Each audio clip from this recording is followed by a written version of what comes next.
अक्सर बच्चों को केवल देखकर कुपोषण की पहचान कर पाना मुश्किल होता है, क्योंकि ज्यादातर गंभीर रूप से कुपोषित बच्चों में ही कमजोरी और बहुत ज्यादा दुबलापन स्पष्ट दिखाई देता है। अधिकतर बच्चे देखने में सामान्य दिखते हैं, लेकिन जब उनकी ऊंचाई और वजन मापा जाता है तब उनका कुपोषित होने का पता चलता है।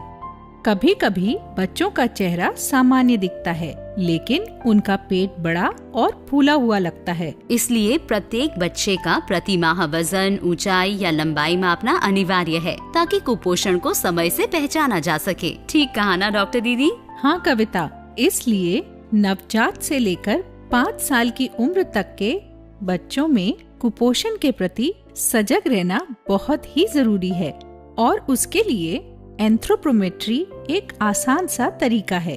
ये पोषण की स्थिति और उसके 3 प्रकार दर्शाने का काम करता है।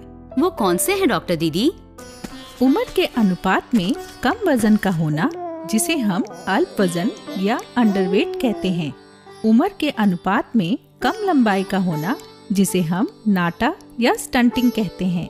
लंबाई या ऊंचाई के अनुपात में कम वजन होना, जिसे हम सूखापन या वेस्टिंग कहते हैं। अब इन पोषक संकेतों को Z स्कोर में संदर्भ जनसंख्या के मध्यिका से तुलना करके निकाला जाता है, जिससे कुपोषण को गंभीर या मॉडरेट एक्यूट न्यूट्रिशन MAM या अति गंभीर कुपोषण की श्रेणी में बांटा जाता है। वैसे कविता, वेस्टिंग या सूखापन अति गंभीर कुपोषण यानी SAM का एक लक्षण है, और इसमें पैरों में सूजन या इडिमा भी होता है। इसलिए बच्चों के पैर देखने चाहिए कि कहीं सूजन तो नहीं है। डॉक्टर दीदी, क्या सूजन को देखने का कोई खास तरीका है? हाँ कविता, पहले तो ये जानना जरूरी है कि कुपोषण के कारण होने वाली सूजन हमेशा दोनों पैरों में होती है, एक में नहीं। इसमें दिन के दौरान कोई परिवर्तन नहीं होता और बच्चे को कोई दर्द नहीं होता। इसको देखने के लिए दोनों पैरों के निचले सिरे पर अंगूठे से धीरे से दबाएं और 10 सेकंड तक गिनती करें। अब अंगूठा हटाने पर अगर गड्ढा पड़ जाए तो ये इडिमा है। कविता, ज्यादातर सूजन पैरों या टखनों से शुरू होती है। अब सूजन के भी ग्रेड होते हैं। वो क्या डॉक्टर दीदी? अगर सूजन केवल दोनों पैरों में है तो ग्रेड 1 कहते हैं। अगर दोनों पैरों, निचली टांगों के साथ हाथ और निचली भुजाओं में भी है तो ग्रेड 2। फिर अगर बहुत ज्यादा सूजन है और चेहरे, दोनों पैर, हाथों और बाहों में भी तो ग्रेड 3। पर ग्रेड कोई भी क्यों ना हो, अगर सूजन है तो बच्चा अति गंभीर कुपोषण यानी कि सैम की श्रेणी में आता है। पर ध्यान रहे कविता कि किसी भी मोटे बच्चे को सूजन ग्रसित बच्चा समझने की गलती नहीं करनी है। इसलिए अंगूठे से सही दबाव और सही समय तक दबाना बहुत जरूरी है। समझ आ गया डॉक्टर दीदी। तो क्या वजन मापते वक्त भी कुछ खास बातों का ध्यान रखना है? हाँ कविता, वजन नापने से पहले वजन नापने की मशीन को जांच कर उसका अंशोधन करना चाहिए। उसको सपाट समतल पर रखना चाहिए और हमेशा वजन लेने से पहले उसको 0 पर सेट करना चाहिए। फिर बच्चों के कपड़े उतार कर वजन लेना चाहिए, पर उन्हें ठंडा ना लगे एक कपड़ा बिछा देना चाहिए। मशीन को फिर 0 पर सेट करके तब बच्चे का वजन लेना चाहिए और 100 ग्राम के गुणांक में वजन नोट करना चाहिए। और लंबाई के लिए? लंबाई या ऊंचाई नापने के लिए 87 सेंटीमीटर से छोटे बच्चे के लिए खास उपकरण इन्फेंटोमीटर का उपयोग किया जाता है। डॉक्टर दीदी, ये इन्फेंटोमीटर क्या है? हाँ कविता, ये एक तरह का मापन बोर्ड होता है जिसको धरातल पर रखा जाता है। इसका शीर्ष भाग होता है और एक सरकाने वाला निचला सिरा होता है। इस पर बच्चे को लिटाकर उसके पैर सीधे करके तब उसकी लंबाई नापी जाती है। इसी तरह 87 सेंटीमीटर से ज्यादा लंबाई वाले बच्चे या 2 साल से ज्यादा उम्र वाले बच्चों के लिए स्टेडियोमीटर का इस्तेमाल करते हैं। नापने वाले बोर्ड को समतल धरातल पर सीधा खड़ा करके फिर बच्चे के सिर, कंधे, कूल्हे, घुटने और एड़ी को बोर्ड से स्पर्श करते हुए खड़ा करके लंबाई नापी जाती है। समझ गई डॉक्टर दीदी। अगर बच्चे के घुटने या पैर मुड़े होंगे तो लंबाई सही तरीके से नोट नहीं हो पाएगी। इसके बाद फिर क्या करते हैं डॉक्टर दीदी? इसके बाद बच्चे का वजन और लंबाई को इस तरह के वृद्धि या ग्रोथ चार्ट पर अंकित किया जाता है। देखो, इसमें बाईं ओर के नीचे से ऊपर जाने वाली सीधी रेखा बच्चे का वजन दर्शाती है और निचली सीधी रेखा बच्चे की आयु। अब बच्चे के नाप इसमें अंकित करके वो बिंदु देखनी होती है जहां वजन और आयु की रेखा मिलती है। अब बिंदु की स्थिति से Z स्कोर निकाला जाता है, जिससे कुपोषण और साथ ही कुपोषण मध्यम है या कुपोषण गंभीर है का भी पता चलता है। वैसे इसको पढ़कर अर्थ निकालने में भी कभी गलतियां हो जाती हैं और जिस बच्चे को उपचार मिलना चाहिए वो कभी कभी छूट जाता है। फिर ऐसे में क्या करें? मोयो चार्ट कुपोषण के स्तर को जांचने का नया और आसान तरीका है। ये गलतियों की संभावना को भी कम कर देता है।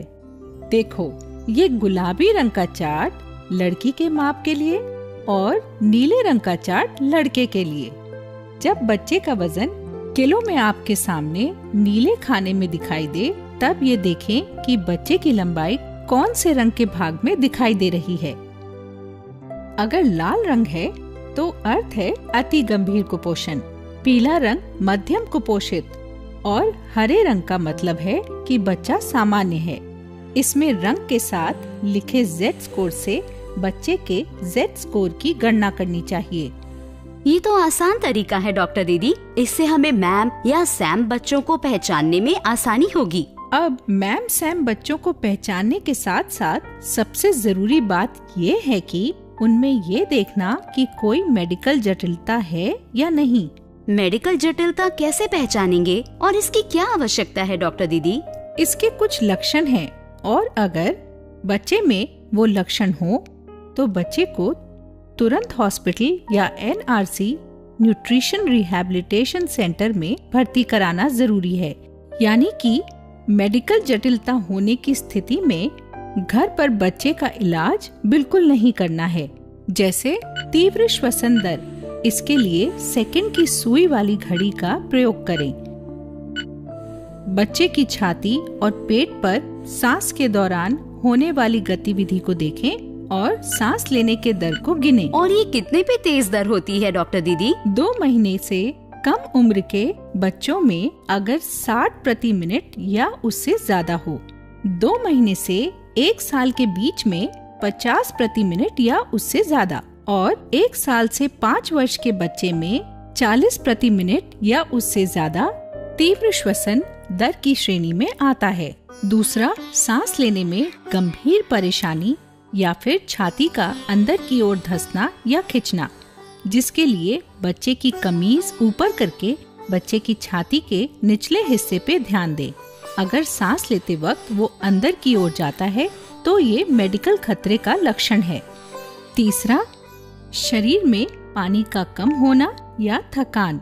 ये सैम बच्चों में पहचानना कठिन है क्योंकि इन बच्चों में थकान और आंखें धसी होने जैसा लक्षण स्वाभाविक तौर पर भी हो सकता है। तो फिर ऐसे में क्या करेंगे?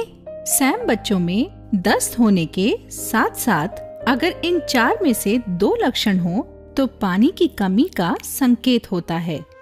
वो है धसी हुई आंखें, कम पेशाब होना, त्वचा को पिंच करने पर उसका धीरे धीरे वापस अपनी जगह पे जाना, तरल पदार्थ या माँ का दूध नहीं पी सकना या कम पीना, अस्वस्थ या बेचैन चिड़चिड़ा होना, या फिर पानी पीने के लिए तत्पर या फिर प्यासा बच्चा।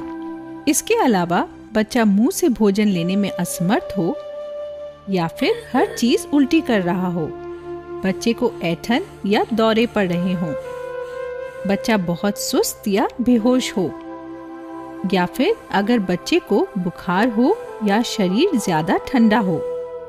इन सभी परिस्थितियों में कभी देर नहीं करनी चाहिए और बच्चे को तुरंत NRC में लेकर जाना चाहिए। इन लक्षणों के अलावा बच्चों में अनीमिया या फिर खून की कमी होना, आँखों से संबंधित जटिलता और त्वचा के परिवर्तनों को देखना भी जरूरी है। अनीमिया के लिए क्या करना चाहिए? इसके लिए बच्चे की हथेली को हल्के से साइड से पकड़ें। उसकी उंगलियों को पीछे की ओर ना खींचें, वरना खून का संचार अवरुद्ध हो सकता है और उससे हथेली पीली पड़ सकती है। अब बच्चे की हथेली की तुलना अपने हाथ से करें। अगर बच्चे की हाथ की त्वचा पीली लगे तो बच्चे को अनीमिया है, और अगर सफेद लगे तो गंभीर अनीमिया है, और ऐसे में बच्चे को इलाज की जरूरत है। आँखों में क्या देखना है डॉक्टर दीदी?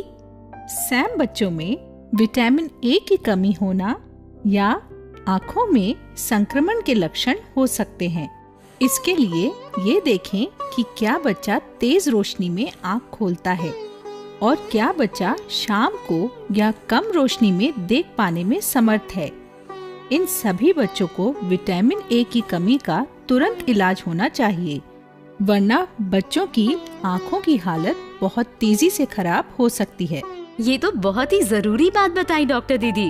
अब सैम बच्चों में त्वचा में परिवर्तन भी देखने चाहिए, जैसे कि शरीर में लंगोट बांधने की जगह, जांघ और बगल में छाले या चकत्ते हो सकते हैं, और ऐसा होने पर बच्चे के शरीर में खतरनाक जीवाणु के अंदर जाने का डर रहता है। फिर ऐसे में तो बच्चे को तुरंत उपचार कराना चाहिए ना? बिल्कुल कविता। अब एक और जरूरी बात, सैम बच्चों में भूख की जांच करना भी बहुत आवश्यक है। ये कैसे करते हैं? देखो कविता, भूख से तात्पर्य है मुंह से भोजन ग्रहण कर सकने की क्षमता या भोजन को चबा सकना। सैम बच्चों में कुपोषण के कारण भूख खत्म हो जाती है, और अगर ऐसा हो तो बच्चे को एनआरसी भेजना जरूरी हो जाता है। साथ ही भूख की जांच उपचार अवस्था के दौरान भी समय समय पर की जाती है, ताकि बच्चा संभावित खतरे से बाहर है या नहीं ये जाना जा सके। जांच के लिए पहले सुनिश्चित करें कि बच्चे ने 2 घंटे से कुछ खाया ना हो। फिर माँ और उसके बच्चे के हाथ डिटॉल साबुन और पानी से सही तरीके से धुलवाएं। उसके बाद माँ बच्चे को आराम से शांत जगह पर बैठकर बाल संजीवनी या EDNF के पैकेट से बच्चे को खाना खिलाएं। जबरदस्ती ना करें और खाने के लिए प्रेरित करें।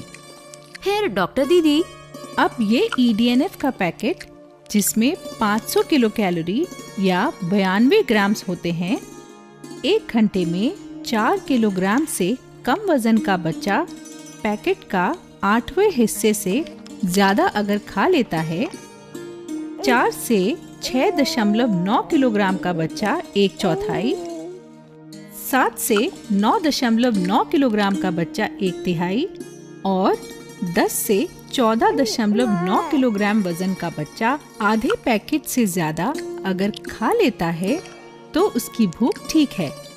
समझ आ गया डॉक्टर दीदी। ध्यान रहे कविता कि जिन बच्चों में कोई मेडिकल जटिलता है या जो अन्य परेशानियां बताई हैं वो अगर हैं तो उन्हें घर पर इलाज नहीं करना चाहिए। उनको तुरंत एनआरसी लेकर जाना चाहिए।